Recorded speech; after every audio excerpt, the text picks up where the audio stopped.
اذ تبرأ الذین اتبعوا من الذین اتبعوا، جب وہ جن کے پیچھے یہ لوگ چلتے رہے ہیں، یعنی وہ جن کو انہوں نے پیشوا بنایا ہوا تھا یا اللہ تعالیٰ کے علاوہ جن سے وہ اس درجے کی محبت کر رہے تھے جو اللہ تعالیٰ کے ساتھ کرنی چاہیے تھی، اپنے پیروکاروں سے مکمل بے تعلقی کے اظہار کر دیں گے، بے تعلقی کا اعلان کر دیں گے، ورأوا العذاب،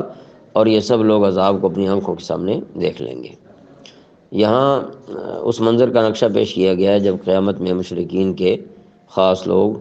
علماء اور امراء، نیک اور امیر لوگ اپنے عوام اور اپنے پیروکاروں اور رعایا سے علیحدگی کا اعلان کر دیں گے اور انہیں بے یار و مددگار چھوڑ دیں گے۔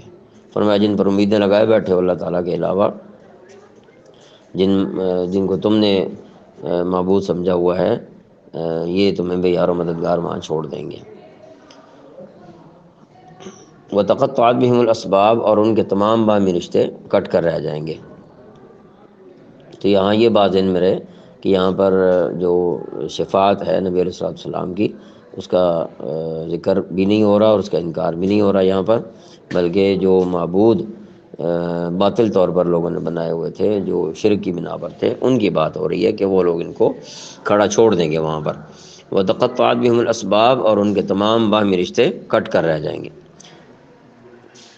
یعنی اہل باطل کے جو باہمی تعلقات ہیں، رابطے ہیں، آپس میں سادی شگردی ہے یا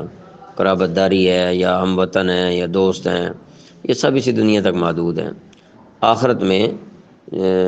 سب ایک دوسرے سے بے تعلق بلکہ آپس میں مخالف نظر آئیں گے، اور آخرت ہی وہ جگہ ہے جو حقائق کے مشاہدے اور معائنے کا وقت ہوگا۔ آیت نمبر 167۔